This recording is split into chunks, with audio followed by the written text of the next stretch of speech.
Ladies and gentlemen, I'm the one and only DJ Storms.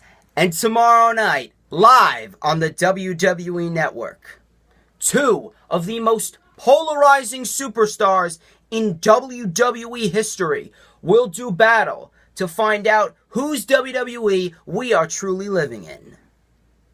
And there is a war coming as the Beast puts his Universal Championship on the line against the monster who has been demolishing him over the course of the past month. And in these two matches, there will be no mercy shown to either opponent. But before it's time to polarize the crowd, before it's time for the Beast and the monster to clash, before it's time to show no mercy, it's time for the rundown! Thank you guys so much for tuning in to yet another video right here on YouTube.com. You already know who I am, Mr. Controversy and the operator of the best damn Twitter handle known to mankind. This is the official rundown for WWE Raw brand exclusive pay-per-view, No Mercy, which is streaming live on the WWE Network tomorrow night from the Staples Center in Los Angeles, with the pre-show starting at 7 p.m. Eastern Time. As always, we got 8 matches announced for No Mercy, and we're going to get straight into the matches. So, the pre-show match was just announced yesterday, and it will be Titus Worldwide's Apollo Crews taking on Elias. Now, this match I am actually very interested in. I'm glad that Apollo Crews and Elias are getting time on a pay-per-view. Apollo Crews, he is a true gem, an unrecognized talent, and Elias, he is fantastic in what he does. He's almost like a modern-day Jeff Jarrett. It sucks so bad, I haven't forgotten about that.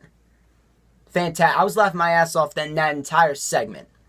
And at this rate, I believe that Elias is going to continue his momentum rolling through No Mercy, mainly because Apollo Crews, he's great, but they haven't really shown any interest in Apollo Crews as of lately. As for Elias, they've been really treating him like a star. They've been giving him a lot of airtime on Monday Night Raw. They've been giving him a lot of wins. And at this rate, I believe it would make the most sense for Elias to come out victorious. And they could either insert him into a mid-card feud by the end of the year or by the beginning of 2018. So as far as the pre-show match goes, I believe it is Elias' time to come out victorious on a pay-per-view. On to the main show. Now, I think the best way to kick off the main show would be between Finn Balor and Bray Wyatt. Now, this is the rubber match. Bray Wyatt's defeated Finn Balor on Raw, and the Demon Balor defeated Bray Wyatt at SummerSlam. These two have been going at it for the better part of 3 months. And it would make the most sense for Bray Wyatt to come out victorious. And I'm not sure if you guys actually realize this, but this feud actually ties in to the Intercontinental Championship match and the Universal Championship match, and I will explain that. To a certain extent, you could say that the loser of this match should go on to an Intercontinental Championship program, and the winner of this match should go on to a Universal title program. Bray Wyatt, he could come out victorious, and he can go on to an Intercontinental title program after TLC, or go into a Universal title program by December or the Royal Rumble. Same thing with Balor. And I'm going to talk about that with Jason Jordan and The Miz. Now, Jason Jordan and The Miz, best route for Jason Jordan and The Miz would be to have Jason Jordan come out victorious. And yes, I know, he's still very generic on the microphone, but he will improve over time.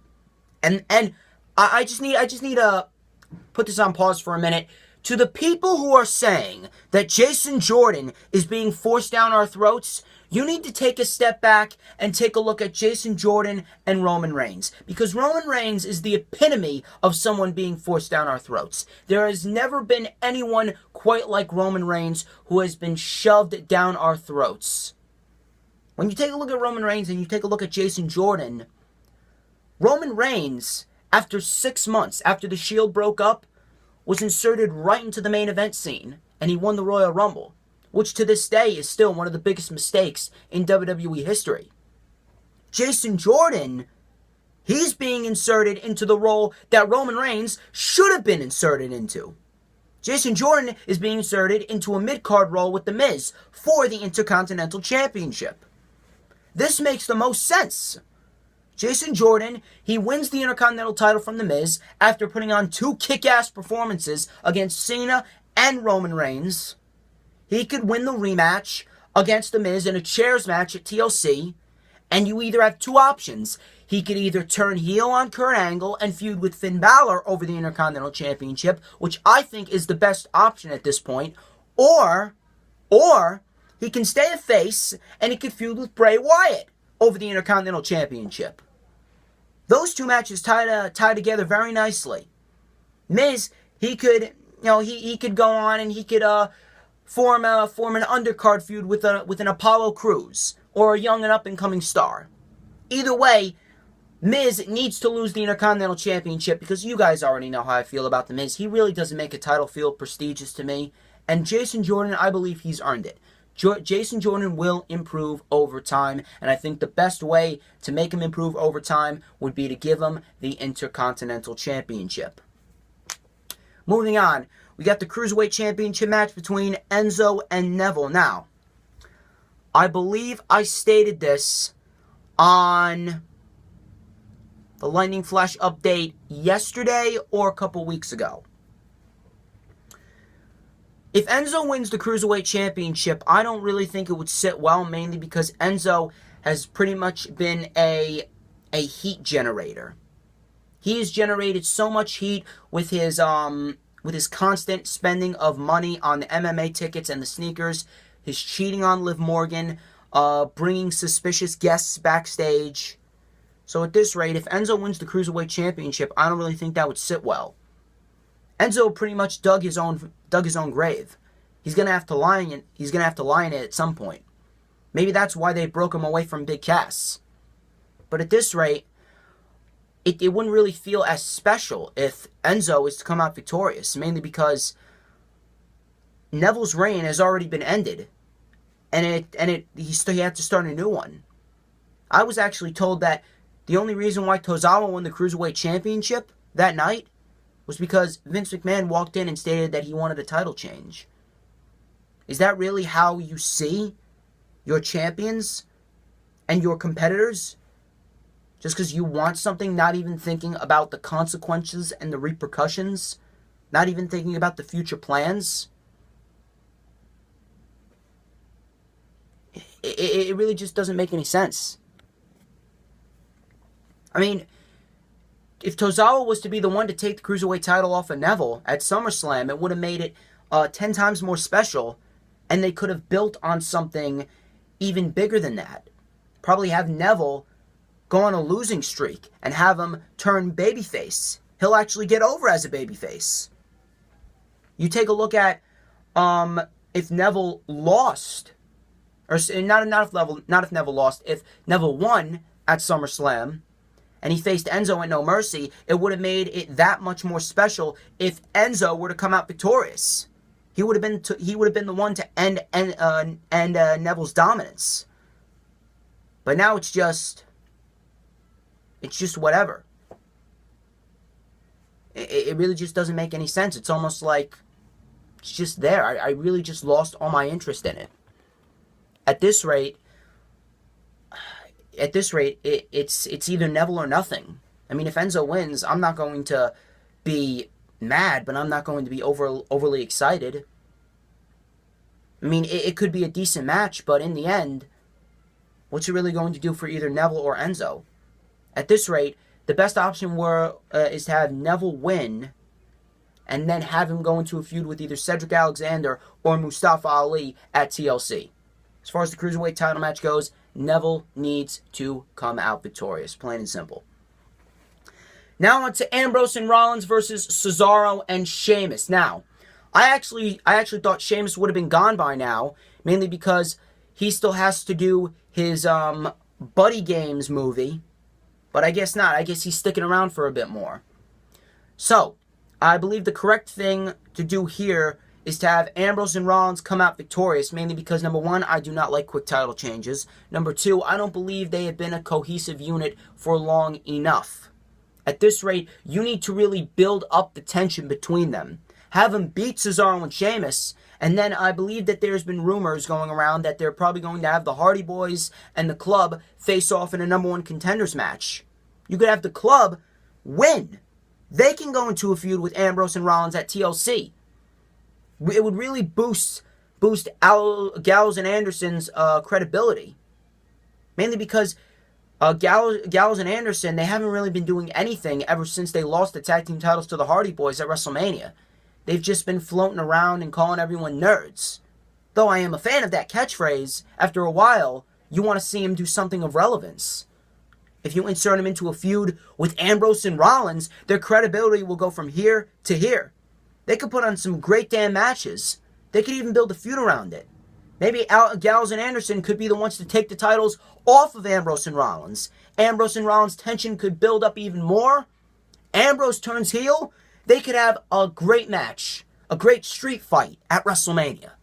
So much possibilities from these matches and from all these different plans that I'm coming up with. And do I think they're going to go the routes? I don't know. We're going to have to wait and find out. But as far as the Raw Tag Team title match goes, Ambrose and Rollins are going to win. Next, we got the Raw Women's Championship Fatal 5-Way match between Alexa Bliss, Sasha Banks, Bayley, Nia Jax, and Emma. And all four of the women, besides Alexa Bliss, have a credible reason of being included in this match. Alexa Bliss because she's the champion. Sasha Banks because she has the rematch. Emma and Nia Jax because they won the tag team match between themselves, Alexa Bliss and Sasha, in which if they won, they would have been inserted into the match. And Bayley, please, people, stop complaining that Bayley's been added to the match, okay? Unless you caught WWE's case of Alzheimer's, you would remember that back in July, Bayley defeated Sasha Banks in order to earn a match for the Raw Women's Championship at SummerSlam before she got injured. Now WWE's following up on that. WWE's making sense of that. You're always complaining how WWE keeps on forgetting past matches and past accomplishments of past superstars. Now they're actually remembering it. Jesus. You look for a reason to complain. Yes, I complain, but I complain about the things that we've been seeing for the past 10 years. Not the things, not new material. I don't complain about constant new material. You don't see me complaining too much about Enzo. You don't see me complaining too much about Jinder Mahal, other than the fact that he defeated Nakamura at SummerSlam, which I still don't agree with. I'm complaining about Roman. Yeah, Roman, but what are you going to do about Roman? You're just going to keep on complaining. I'm losing my voice. But anyway, I'm not trying to get into a rant. As far as the Raw Women's Championship match goes, I believe the best option is to have either Nia Jax or Sasha Banks come out the winner and obviously the champion. Mainly because you could go two different routes here. If Asuka debuts at TLC, which I believe she is, and I believe she might be going into a feud with Emma, you could either go two routes. Nia Jax becomes champion, holds it until the Royal Rumble, and boom. Boom. Asuka wins. You have Asuka and Sasha Banks for the Raw Women's Championship at WrestleMania. At this rate, I think that Asuka and Sasha Banks is the biggest Raw Women's Championship match that you can possibly build up to. It must take place at WrestleMania. It is the best possible option. You give these women 17, 18 minutes, they'll steal the show. No problem. Or, what you can do is you could have Sasha Banks win, go into a feud with Emma or Nia Jax. You could have Sasha Banks either lose it to Nia Jax or hold it all the way up until WrestleMania, and you could build up to champion Sasha Banks versus challenger Asuka, have Asuka defeat Sasha Banks, and become Raw Women's Champion at WrestleMania. That is probably the best possible option that you can go to. Either one of those options, all roads must lead to to either Nia Jax or Sasha Banks winning, and Sasha Banks versus Asuka at WrestleMania. So it's either going to be Sasha or Nia. Do I know exactly who's going to come out victorious? No. Moving on, we got John Cena versus Roman Reigns. Now, this match, the build for this match has been fantastic. The promos have been nothing but pure gold. The promos has been just a draw alone. You could have had 3 hours of a promo between Cena and Roman Reigns, because everything that Cena has been saying has been ringing true. Roman Reigns, alright, yeah, his promos are decent, but in reality, compared to John Cena, his promos are nothing. His promos are just scripted garbage compared to Cena. We've been waiting for how many long years now to hear someone of John Cena's status say those things about Roman Reigns. We've been saying those things about Roman Reigns for the past 3 years. And no one has taken our word seriously. No one considers our word to be credible. But now with John Cena saying it, it gives a whole new meaning. John Cena makes people listen. John Cena makes people believe in everything that he says. Though I lost a bit of my respect for him a couple of years ago, I have regained it. Because now he's doing his job. He's putting over talent. He's speaking the truth. He's cutting great promos. And he's giving us matches that we want to see. Roman Reigns and John Cena, do I think it's going to be a very good match? Yes, I do think it's going to be a very good match. However, it's not going to end in the way that we want it to end. Because if John Cena beats Roman Reigns, that basically proves everything that John Cena said about Roman Reigns to be true. At least in the eyes of every person that has wanted this. I mean, I've wanted it, but at the same point in time, John Cena wins, then he goes on to film his Transformers spin-off movie, Bumblebee. Where does Roman Reigns go? Roman Reigns almost loses a bit of his credibility. Though that may seem impossible, and though I don't like Roman Reigns, though I don't like what Roman Reigns has been portrayed to be, I despise what Roman Reigns has been portrayed to be, but at the same point in time, he's a draw. At the same point in time, he is a main event talent at this stage. You've pushed him so far into the main event that it's almost impossible to pull him out of it. God, just look at late 2016. You give him the United States Championship, he's still in the main event. He's still in the damn main event. At this rate, the best option for this match is to have Roman Reigns win, and then he can go into a Universal title feud. And who might that champion be? The champion will be Braun Strowman. Okay? I do not care. Vince McMahon needs to grow a pair of grapefruits, as he keeps on saying. He needs to search somewhere in his desk office, find those magical grapefruits, and give Braun Strowman the Universal Championship. Okay? Braun Strowman, without a doubt, this has been his year. This has been the year of Strowman. The best option right here is to have Strowman win. Strowman defeats Lesnar. And then what happens? You have Roman Reigns and Braun Strowman relive probably one of the greatest feuds of the modern era. You have Roman Reigns and Braun Strowman relive their magic from the better part of 6 months of this year. And you have Roman Reigns versus Braun Strowman in a tables, ladders, and chairs match at TLC on October 22nd. What happens then?